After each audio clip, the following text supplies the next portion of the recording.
የካቲት 21 ቀን 2018 ዓ.ም በአሜሪካና በእስራኤል ጥምረት የተጀመረው ኦፕሬሽን ላየን ሮር እና ኦፕሬሽን ኤፒክ ፉሪ ዛሬ ሶስተኛ ሳምንቱን አጠናቆ ወደ አራተኛው ተሸጋግሯል። ዕለቱ በኢራን የናታናዝ የኒኩሌር ማዕከል ላይ በተሰነዘረ ድንገተኛ ጥቃት የተጀመረ ሲሆን ግጭቱ አሁን ከቀጥታ ወታደራዊ ፍልሚያ ባለፈ የዓለምን የኢኮኖሚና የሰብአዊ ደህንነት መሠረቶች እያናወጠ ይገኛል። በአሁኑ ሰዓት በዋሽንግተን በኩል የሚሰሙ መረጃዎች ግራ የሚያጋቡ ሆነዋል። ፕሬዚዳንት ዶናልድ ትራምፕ ዓላማችንን ለማሳካት ተቃርበናል፣ ጦርነቱን የማብቃት ፍላጎት አለን ቢሉም በተግባር ግን የፔንታጎን እንቅስቃሴ ከዚህ የተለየ ነው። ኒውዮርክ ታይምስ እንደዘገበው አሜሪካ 2500 የሚጠጉ ተጨማሪ የባህር ኃይል ልዩ ወታደሮችንና ግዙፍ የጦር መርከቦችን ወደ ቀጠናው እየላከች ትገኛለች። ይህ እርምጃ አሜሪካ በዲፕሎማሲው ጠረጴዛ ላይ የበላይነትን ለመያዝ የምትጠቀምበት የማስገደጃ ዲፕሎማሲ እንደሆነ ይገመታል። የቻይናው ተንታኝ ሊዊጂያን እንደሚሉት አሜሪካ ጦርነቱን የማቆም ፍላጎት ቢኖራትም ክብሯን ጠብቃ ለመውጣት ስትል ወታደራዊ ጫናዋን እየቀጠለችበት ይገኛል። ዓለም አቀፉ የኤነርጂ ኤጀንሲ ይህንን ሁኔታ በታሪክ ታይቶ የማይታወቅ የነዳጅ አቅርቦት መቋረጥ ሲል ገልጾታል። የሆርሙዝ ወሽመጥ በከፊል በመዘጋቱ በቀን 20 ሚሊዮን በርሜል ነዳጅ ከገበያ ውጭ ሆኗል። ይህም የነዳጅ ዋጋ በበርሜል እስከ $118 እንዲያሻቅብ አድርጓል። ይሄ ዋጋ ጭማሪ ሀገራት ላይ የዋጋ ግሽበትን በማባባስ የኑሮ ውድነቱን ጫና ሊያከብደው እንደሚችል ተሰግቷል።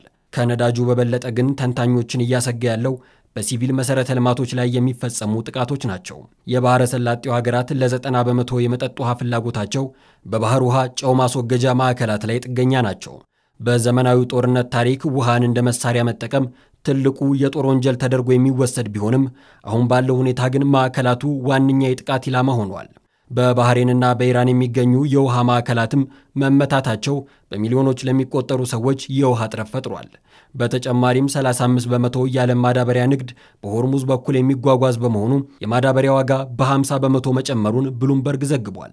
ይህ ሁኔታ በዓለም አቀፍ ደረጃ የምግብ ዋጋን በመጨመር ተጨማሪ 45 ሚሊዮን ሰዎችን ለረሃብ ሊዳርግ እንደሚችል የተባበሩት መንግስታት ድርጅት አስጠንቅቋል።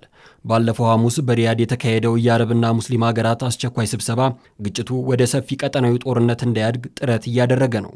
ይሁን እንጂ እንደ ሂዝቦላና ሁቲ ያሉ የኢራን ወዳጅ ኃይሎች በጦርነት ውስጥ በቀጥታ መሳተፍ መጀመራቸው ጥረቱን እጅግ ፈታኝ አድርጎታል። ኢራን ጦርነቱ በቋሚነት እንዲቆም ፍላጎት እንዳላት ብትገልጽም አሜሪካና እስራኤል ግን የኢራንን የኒኩለርና የሚሳኤል አቅም ሙሉ በሙሉ ሳያጠፉ የተኩስ አቁም ስምምነት ለማድረግ ፈቃደኛ እንዳልሆኑ ይስተዋላል። የሆርሙዝ ጉዳይ ኢራንን ማግባባት ካልተቻለ በቀላሉ መፍትሄ የማያገኝ መሆኑ ደግሞ እና አሜሪካ ችግሩን ለመፍታት ዲፕሎማሲያዊ መፍትሄን ቀዳሚ ምርጫ ለማድረግ ሊገደዱ እንደሚችሉም ጉዳዩን በትኩረት እየተከታተሉ ያሉ ተንታኞች እየገለጹ ይገኛሉ።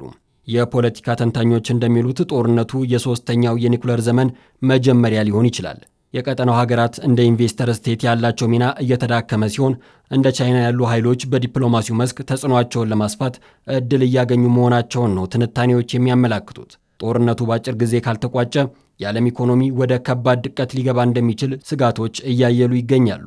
በዚህም የዓለም ኢኮኖሚ ከኮቪድ እና ከሩሲያ ዩክሬን ጦርነት በኋላ ሊያገግም ሲል ይህ አዲስ ቀውስ የዓለምን ሰላምና ኢኮኖሚ ዳግም ወደ ፈተና እየከተተው ይገኛል።